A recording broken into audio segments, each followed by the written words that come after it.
Kayak sampean tak suruh-suruh itu kan berat. Tapi Allah menyuruh dirinya, aujaba ala nafsih, kataba rabbukum ala nafsihir. Makanya saya kalau baca Quran tuh sering nangis. Cara boleh dibahasakan tuh sekesatria itu Allah ngelola alam raya ini. Itu Mbah Mun guru saya sering bilang, Islam tuh gak pernah trauma sama orang kayak jenengan. Traumanya tuh sama orang khusyuk, orang bener. Itu bikin trauma Islam itu. Itu Jalaluddin Rumi pas mau meninggal tuh santri-santrinya nangis. Terus kata beliau, kamu harusnya gak usah nangis, kamu harusnya seneng. Kamu punya guru yang sekarang mau ketemu sama yang sangat dicintai. Kamu itu santri bodoh betul. Gurunya mau ketemu yang dicintai kok kamu nangis. Ayo tertawa semua. Tapi kalau kamu praktekkan, di Bengkolang orang banyak kamu. Itu akhirnya santrinya senang gurunya. Alhamdulillah guruku meh mati, alhamdulillah. Assalamualaikum warahmatullahi wabarakatuh. Alhamdulillahirabbil alamin wassalatu wassalamu ala asyrofil mursalin sayyidina maulana Muhammadin wa ala alihi washabihi ajmain amma ba'du. Niki nderekaken tuh ngikuti yang diinginkan Abi Quraisy. Terima kasih Pak Nazar karena sudah jenengan bingung semua. Jadi kalau jenengan ingin Islam legal formal ya ikut Pak Nazar karena Menteri Agama itu yang ngatur Islam secara legal formal. Kalau ikut saya berarti ya ilegal. Saya tadi guyon sama Pak Quraisy, menantunya itu bangga karena mertuanya bisa maksa Gus Bak datang ke sini. Begini ya, jadi neladani Rasulullah itu yang gampang-gampang saja. Nabi itu dalam keseharian itu biasa sekali, tapi hasilnya luar biasa. Kalau jenengan semua memang benar-benar biasa. Nah itu juga bagus karena nggak ingin nyaingi apa Nabi.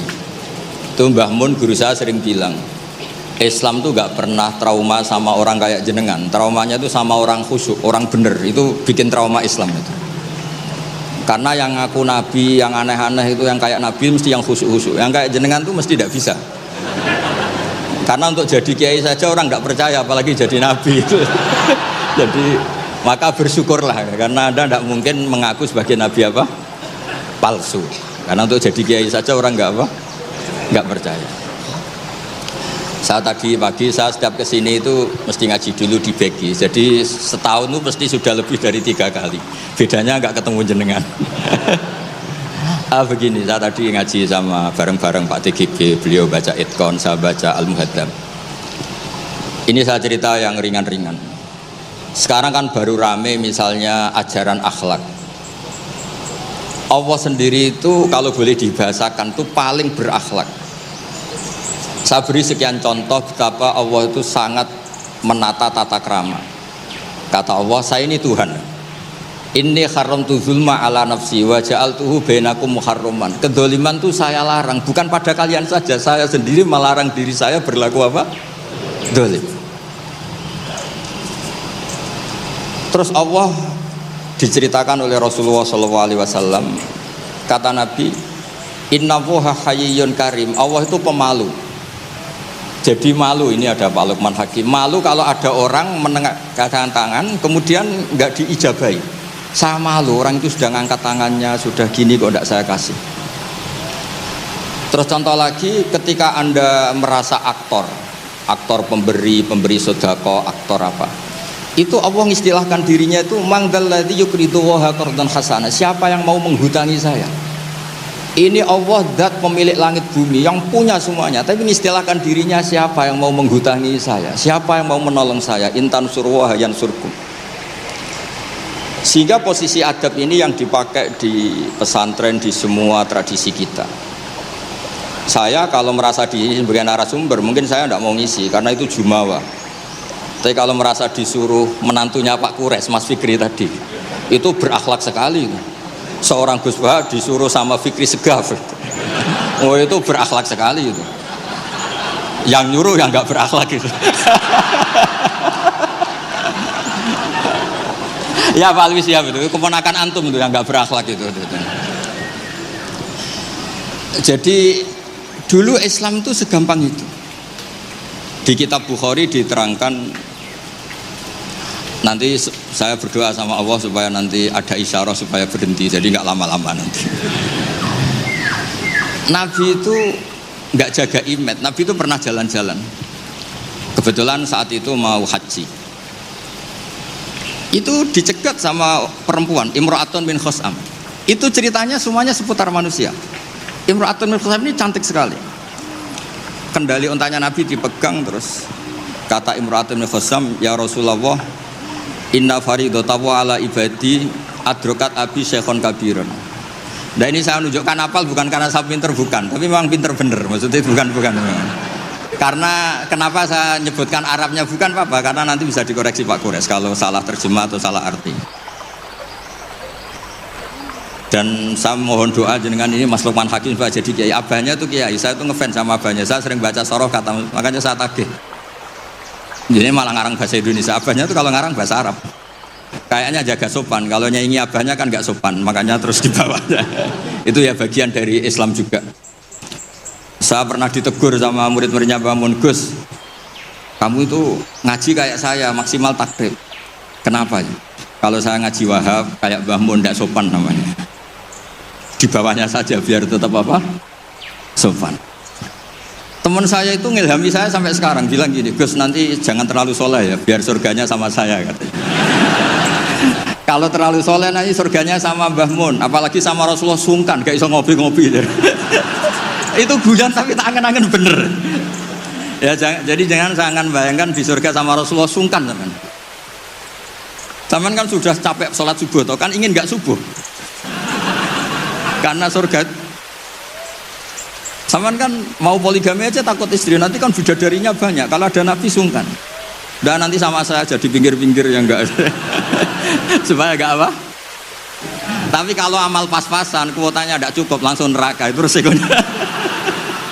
Karena pas, sekali enggak cukup, neraka. Makanya kuotanya lebih, tapi surganya yang apa? Biasa aja. Imra'atun bin Khosam itu cantik. Nabi pas itu dionta Ardafa Al-Fadl bin Abbas. Fadl bin Abbas ini sepupunya Nabi. Fadl masih muda, masih ganteng muda. Terus fanadharul Fadl ilaiha wa nadharat ilaihi. Nah ini cerita betapa Nabi sebagai pengajar itu manusiawi sekali. Terus falau wa Rasulullah unukal Fadl. Nabi cara sekarang memalingkan Fadl supaya agak ngelihat perempuan ini, Imra'atun min Khosam. Pas Nabi lawa mungkin agak keras, Abbasnya tersinggung. Lawaita ibna amik, gimana kamu sama sepupu kok gitu? Kata Nabi, ini Fadl yang melihat Imra'atun min Khosam tadi, gadis dari Khosam. Nah ini supaya sama ngerti, jangan bayangkan Nabi itu terus orang kalau mau tanya kok di jalan nggak sopan, nggak berakhlak gitu. Ya biasa aja dijawab ya di jalan itu. Yang tanya juga agak sowan dulu enggak ya di sana. Nah sekarang beberapa ustadz itu kalau ada orang tanya disuruh ke rumah, ternyata ustadznya masih belajar dulu. Itu enggak urusan sopan, ilmunya enggak cukup, kalau jawab langsung itu enggak cukup. Terus dikemas sopan, enggak sopan tanya di jalan, di rumah pertanyaannya kasih dulu, ternyata belajar dulu. Oh itu benar-benar ustadz yang enggak sopan itu. Kan enggak efisien, enggak apa?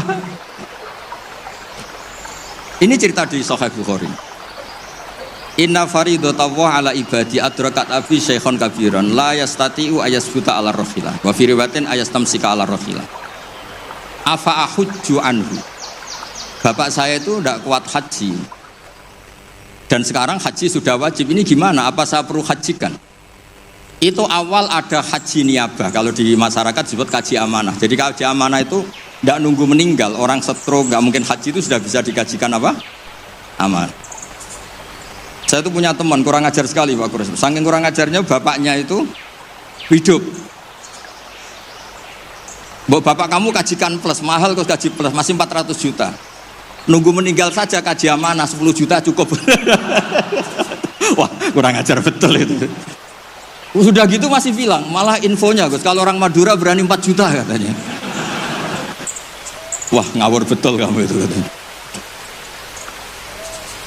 Itu berkahnya orang tadi, gadis tadi tanya sama Nabi itu akhirnya haji makdum itu 2. Ini saya ngomong fikih, supaya aman ngerti fikih.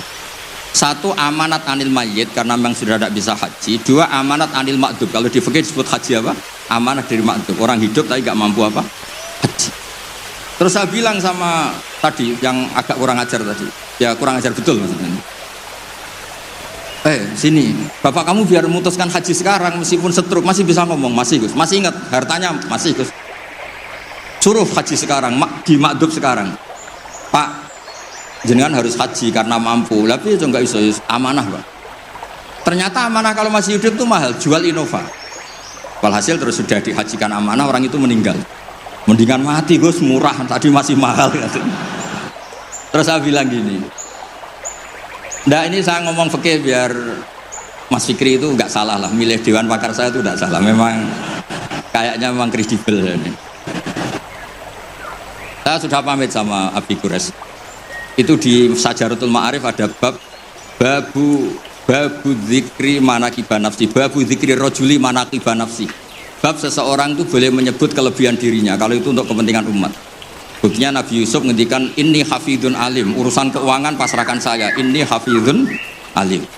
Dan semua nabi mesti ngendikan inni lakum nasihun amin, saya ini orang yang punya niat baik. Jadi kata bapak saya kalau didik saya, tawadhu haram zaman akhir. Kenapa? Karena itu bentuk gak tanggung jawab. Disuruh mimpin negara gak mau, ngimami masjid gak mau, disuruh mulang gak mau. Ternyata karena gak mau tanggung jawab. Jadi tawadhu sama gak tanggung jawab itu bedanya sedikit. Sampean tawadhu apa gak tanggung jawab? Iya kan banyak orang tuh gak berani nyai. Wah saya dereng sakit gini, tapi komen. Kacau ini. Saya teruskan. Sehingga dulu yang dialami Nabi itu ya biasa. Sampai di Bukhari dibabkan berkali-kali. Babul futya fit thoriq. Bab Nabi itu biasa ngasih fatwa di jalan. Ada lagi dibabkan babu hajil mar'ati anir rojuli. Biasanya di fikih itu kan pola ibadah lelaki sama perempuan kan beda. Tapi di bab haji niyabah, ini ada Buya Aksin Sakho, itu perempuan boleh menghajikan bapaknya. Makanya diulang lagi babu hajil mar'ati anir rojuli, bab perempuan menghajikan lelaki. Kayak apa luar biasanya Nabi. Jadi Nabi itu kesehariannya biasa. Makanya Anda tidak usah khawatir misalnya di pesantren atau di komunitas Jawa atau di komunitas orang Timur, orang Indonesia mendidik akhlak, takut itu terlalu apa, itu gak usah khawatir. Allah sendiri itu yang paling sopan. Sampai bilang untuk dirinya sendiri, kataba rabbukum ala nafsihir rahmah. Kataba itu mengharuskan, Allah itu mengharuskan dirinya untuk berbuat kasih sayang. Coba orang diwajib-wajibkan itu kan berat. Kayak sampean tak suruh-suruh itu kan berat. Tapi Allah menyuruh dirinya, aujaba ala nafsih, kataba rabbukum ala nafsihir. Makanya saya kalau baca Quran tuh sering nangis. Cara boleh dibahasakan tuh sekesatria itu Allah ngelola alam raya ini. Makanya dulu tuh banyak ulama itu pede. Saya tadi jagungan sama Pak Kures. Ulama dulu tuh pede.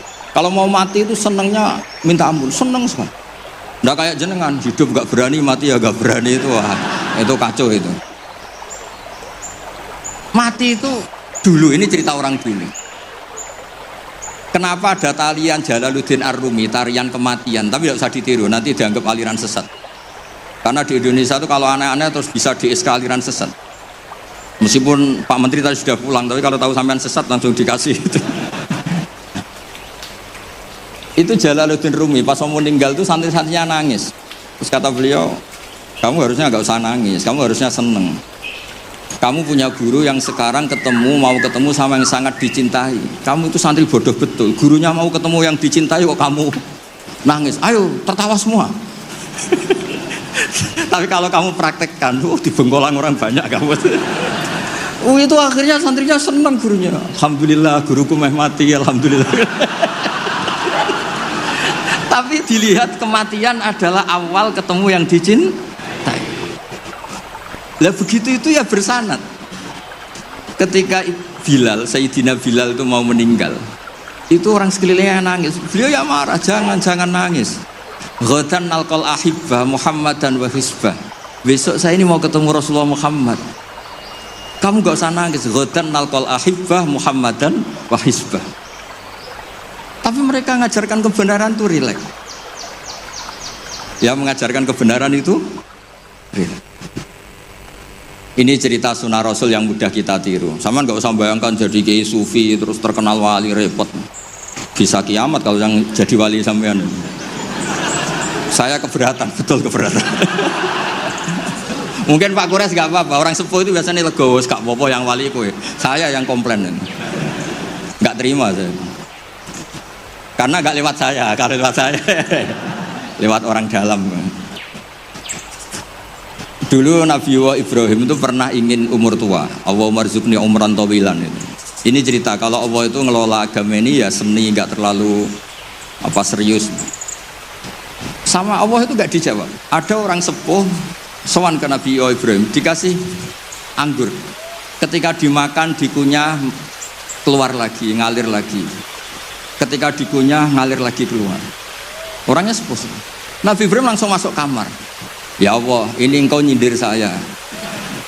Ya mungkin nganti tua, ya senasib pemuniku. Akhirnya, ya Allah, doa tadi nggak jadi. Gitu.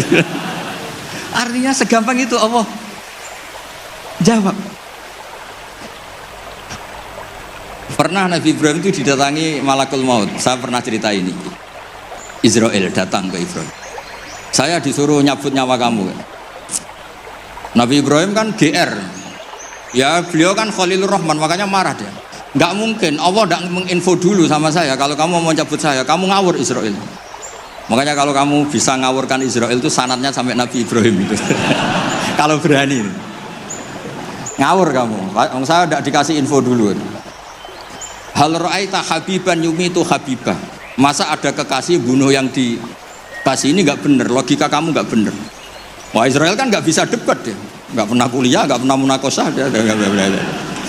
Datang lagi, sowan ke Allah. Ya Allah, kata Nabi Ibrahim, kata Khaliluka, hal ra'aita habiban yumitu habibah. Masa kekasih bunuh yang dikasihin? Karena Ibrahim gelarnya kan Khalilur Rahman, apa Khalilur Rahman. Terus sama Allah, kamu bilang gini, Israel kan nggak bisa mikir. Makanya ada orang itu ngeluh itu, Gus bapak saya pas di sawah kok mati. Gue Israel itu biarin sampai rumah dulu, kenapa? Pas di sawah mati, di pematang sawah itu belum mati itu cerita ke saya, Gus Israel itu kasih tahu tuh, masa kan bisa bunuh di rumah kan bisa. Sembrono betul itu. Terus saya bilang sebetulnya ada teori itu ada, tapi harus jadi nabi dulu. Masalahnya sekarang nabi sudah apa? Ditutup. Sebetulnya bisa kata saya itu. Terus akhirnya Ibrahim ini Israel dikasih tahu sama Allah. Bilang ke Ibrahim, hal ra'aita habiban yakrahu ayyalqa habibah. Dibalik logikanya. Ya Mas Lukman ya, hal ra'aita habiban yakrahu ayyalqa habibah. Masa ada kekasih tidak siap ketemu yang dikasih. Katanya kamu tuh kekasih Allah, masa ketemu tidak berani gitu. Oh, ketika langsung Nabi Ibrahim marhaban, oh ya gitu. Masalahnya Anda tidak kekasih Allah. Makanya jangan mati dulu. Nunggu di ACC jadi apa? Kekasih. Nanti baru mati. Jadi intinya beragama itu rileks, ada diskusi, ada somasi, ada komplain. Enggak apa-apa. Yang penting ini karena merasa nyaman dengan Allah Subhanahu wa taala. Makanya Nabi itu paling seneng sama orang-orang desa itu. Saya ini meskipun banyak baca kitab, tapi sudah memutuskan Islam saya itu gaya Arabi, gaya orang-orang kampung sing badawa itu enggak priayi lah. Karena yang masuk surga awalan itu yang orang-orang enggak priayi itu. Karena malaikat repot tuh kalau ngadepi orang-orang enggak priayi ini. Saya pernah ada guru, ini betul, ini kisah nyata, ada guru mau dipidanakan gara-gara buka tes SD loh Pak Kures, kan sudah disegel sama dia, dibocorkan supaya santrinya lulus semua, SD-nya lulus semua, kan dikomplain mau dipidanakan. Ya karena saya di daerah saya kan ketua suku lah termasuk itu. Walhasil musyawarah sudah sowan Gus Bak dulu. Ternyata dalilnya tuh ngawur betul. Gus, gak apa-apa ya, buka gini gak apa-apa. Kenapa gak apa-apa? Wong ujian mungkar nakir dibuka kiai aja gak apa-apa, apalagi ini ujian. Ujian mungkar nakir kan sudah dibuka, amar buka. Masa ujian SD gak boleh? Wah, kepala sekolahnya kan pusing. Jangan Gus, jangan diturutin, ini kacau, ini kacau. Ya saya bilang akhirnya, ya masalahnya kepala sekolah sama polisi itu tidak mungkar nakir. Jadi ya beda, gitu Gus ya tak kira sama Gus. Jadi ujiannya mungkar nakir saja bisa di apa? Dibuka, bisa dibocorin. Masa ujian SD tidak boleh katanya. Makanya repot, kena orang-orang kayak gitu tuh repot. Nah orang Arabi itu logikanya seperti itu. Tapi jangan ditiru ya, tadi yang di Indonesia enggak boleh tetap kalau bisa di penjara kamu. Sudah miskin di penjara repot nanti. Sudah repot nanti. Ya kalau kaya kan rodok agak bisa gimana gitu. Kalau miskin kan agak susah itu. Ya agak gimana ya agak gimana-mana pokoknya kalau itu segampang itu. Ada orang Arabi tadi saya jagungan sama Pak Kures. Tanya sama Allah, Rasul, ya Rasulullah, man tawalla hisabi, nanti yang ngurusi hisab saya itu siapa? Kata Nabi, Allah. Allah binafsi, Allah sendiri yang menghisab, bukan malaikat, bukan. Iya, jadam. Orang Arabi itu fawalla, orang itu langsung, ya sudah Nabi saya mau pulang, sambil tertawa-tawa. Sama Nabi dipanggil, weh Arabi, kenapa kamu tertawa-tawa? Jawabnya lucu. Kenangan saya dengan Allah di dunia itu baik-baik saja. Maka nanti di akhirat juga baik-baik saja. Kalau sama malaikat saya tidak punya kenangan. Loh itu Nabi komentar itu gitu. Fakuhal Arabi, kamu pinter yo gitu. Makanya kamu harus yakin kalau nanti ketemu Allah itu baik-baik. Buktinya kita di dunia tanpa prestasi ya baik-baik saja. Kita penuh problem, Allah ya baik-baik saja. Enggak terus, makhluk tanpa ada gunanya keluar dari bumiku ya. Nah itu penting. Jadi Allah itu suka. Makanya ada hadis ana indadoni abdibi, saya ini terserah cara pandang hamba. Ini yang terakhir meskipun belum disemprit Pak Kures. Sudah dapat izin. Di kitab Ihya saya berkali-kali cerita ini. Kitab Ihya itu meskipun hadisnya banyak yang nyoal, tapi kitab itu kitab keramat.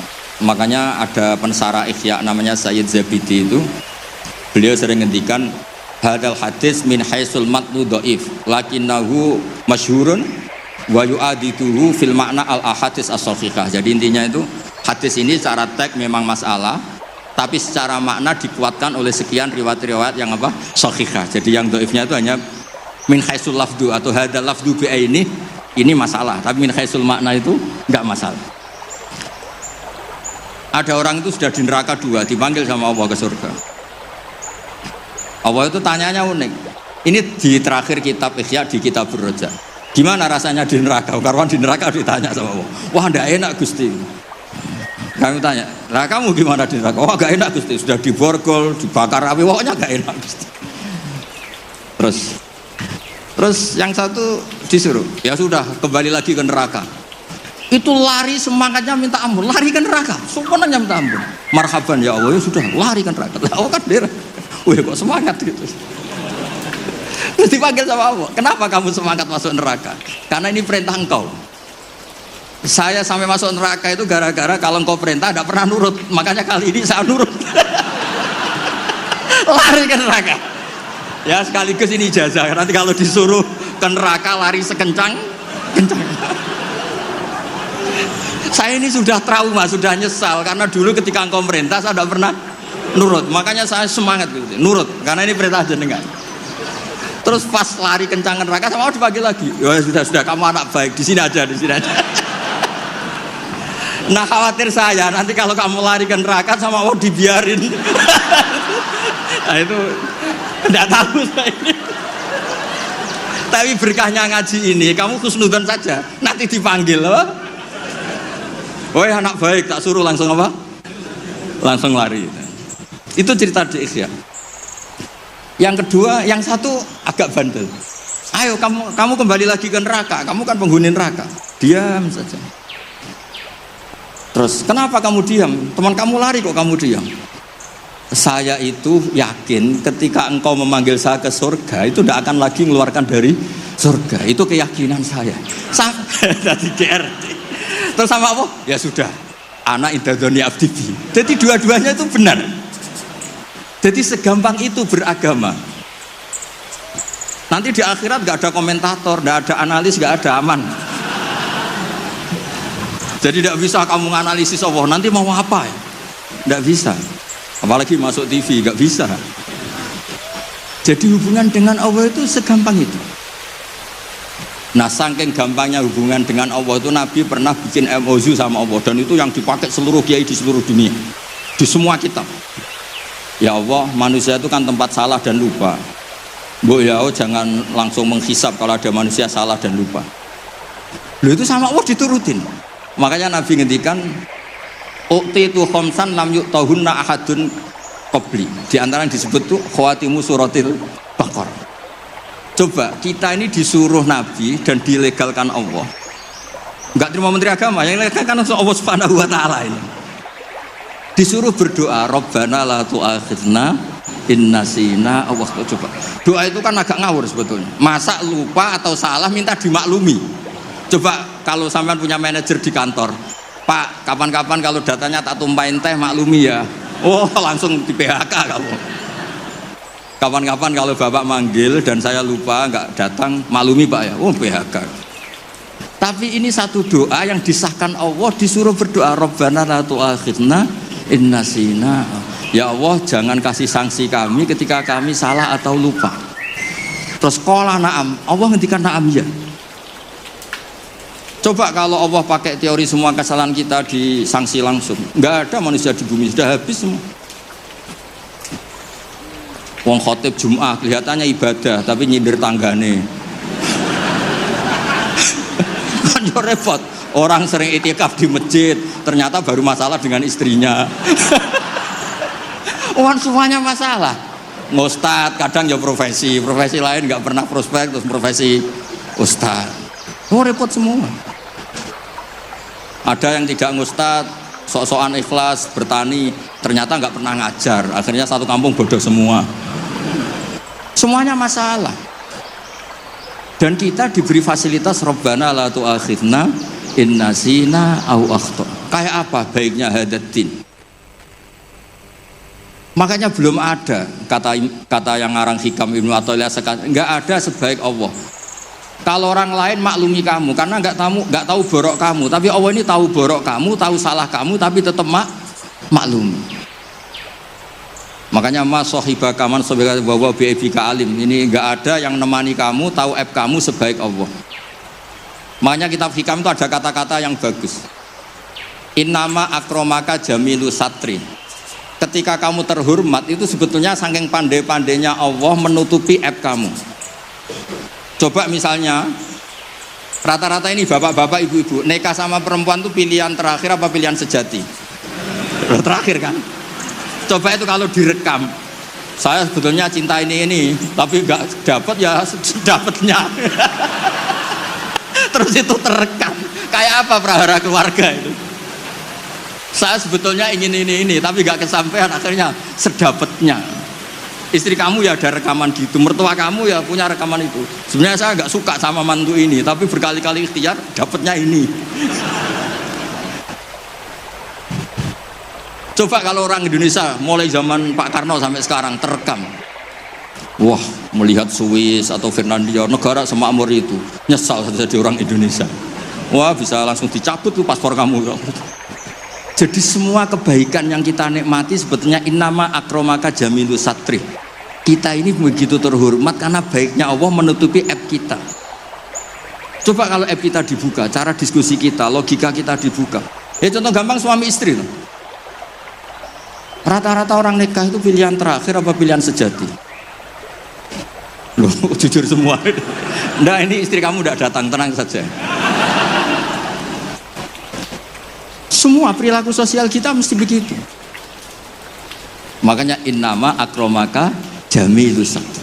Makanya doa-doa kita mustur aurati wa amin rawati.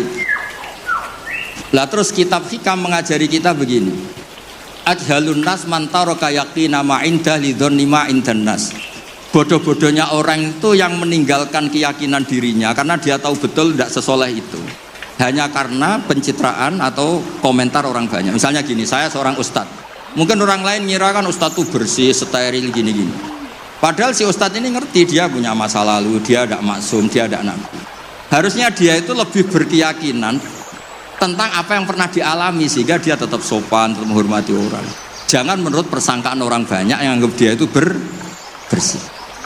Jadi misalnya gini, Anda dosen di IAIN atau UIN atau di pondok atau di kampus apa saja, atau Anda menteri, ada presiden, siapa saja. Sebetulnya kan setelah kita jadi dosen mungkin kita ngomong, oh ngajar itu ibadah, mencerdaskan bangsa gini-gini. Ternyata mungkin Anda ini cita-citanya itu jadi pengusaha, berhubung gagal daftar jadi dosen. Banyak tuh teman-teman saya yang jadi ustadz, Gus, aku bisnis bolak-balik gak kasil Gus, jadi ustadz malah jadi kiai. Kalau itu dibuka Allah semua habis. Misalnya keluarnya menteri, wah enak jadi menteri, ditegar-tegur tok mbek presiden. Kalau itu direkam, wong saya, ini cerita saya terakhir, saya itu pernah ketemu kiai sepuh Pak Gres, sepuh sekali, temannya bapak, datang ke saya. Agak kacau betul ini, mentang-mentang temannya bapak sama saya itu gak bosok, saya tetap cium tangan temannya bapak. Pas rame-ramenya MUI ngaramkan rokok ini. Gus, saya ini mau tanya jenengan, kalau jenengan jawab haram tak lawan. Waduh, kalau jawab haram tak lawan katanya. Kalau jawab halal tak ikuti katanya. Yang saya senang dari cerita dua kiai sepuh ini begini, saya ini kiai sepuh, Gus. Saya ini hiburan saya itu rokok di pojok musola. Habis maghrib sampai jam 10. Kalau istri sudah tenang, tidak berontak baru pulang. Karena kalau belum ngantuk itu bawaannya ngomel kan. Ini yang cerita dua orang ini. Jadi hiburan saya itu rokok sama teman-teman musola. Tapi sekarang rokok diharamkan. Tolong kasih tahu MUI, Gus. Raro rasanya jadi kiai katanya. Kalau orang awam hiburan kan bisa lihat dangdut katanya, bisa saweran. Saya ini kan kiai, Gus, gak pantas. Hiburannya hanya rokok. Gitu aja kok diharamkan. Ya sudah bah, halal kata saya. Oh itu senengnya bukan main. Setelah itu kemana-mana bilang, kata Gus Pak halal ke, waduh. Alasannya itu hiburannya katanya. Jadi saya semenjak jadi kiai itu ya sering dapat orderan fikih itu. Ya maksud saya beragama itu mudah, yuridu wa bikumul yusra wala yuridu bikumul usra. Jadi ana intadoni abdibi. Makanya sampean harus yang seneng, yang ceria. Karena ini untuk ngelawan setan. Setan tuh suka kalau orang Islam tuh susah, kemudian menyalahkan agama ini, menyalahkan sistem alam raya ini sehingga tidak ridho dengan kodok qadar. Makanya disebut innaman najwa minasyaitoni liyahzunal ladzina amanu. Jadi kalau pikiran yang ngajak susah itu minasyaiton. Berarti yang ngajak seneng itu minallah. Makanya saya ini ustadz beneran ini karena ngajak orang seneng itu.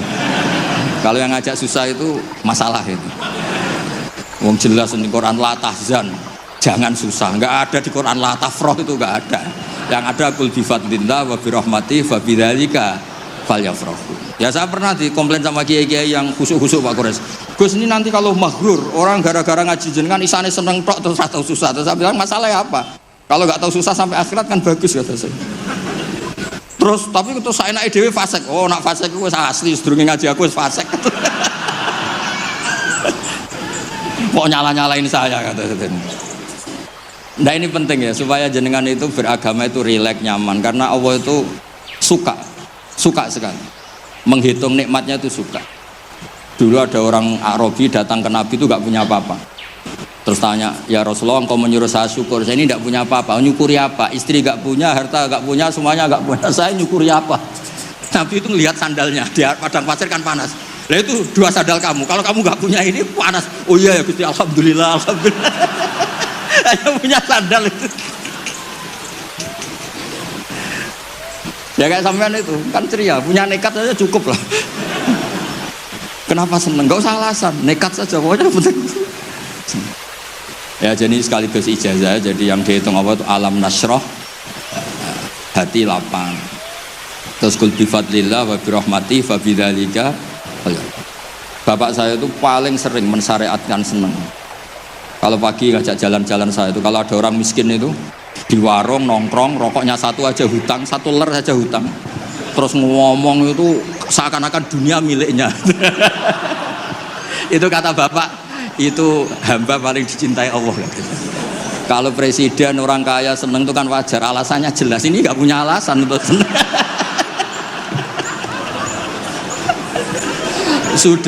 Sudah biar tetap seneng gitu. Nanti kalau gugat Allah malah repot kan. Kalau gugat Allah malah apa?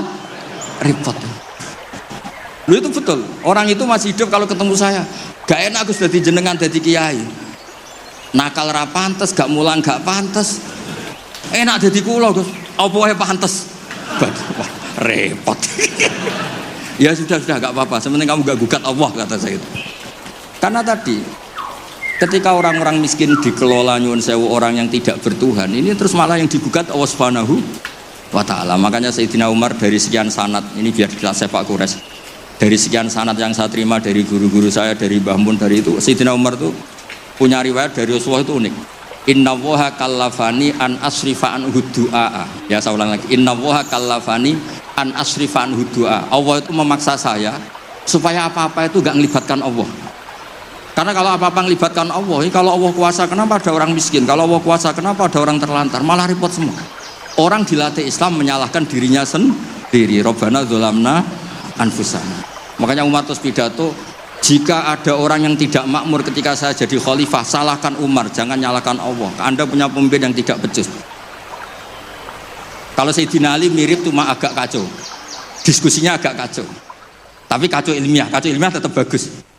Ada orang ngelapor, ya Ali, ketika kita dipimpin Umar, dipimpin Abu Bakar, Umar baik. Kenapa setelah engkau pimpin kacau? Konflik, kata Ali. Ketika Abu Bakar, Umar mimpin, itu rakyatnya baik-baik kayak saya. Pas saya mimpin, rakyatnya kayak kamu.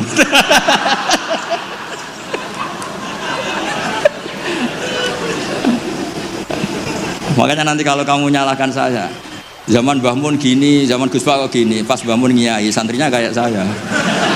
Pas saya ngiai, santrinya kayak kamu. Nggih, ngoten. Assalamualaikum warahmatullahi wabarakatuh.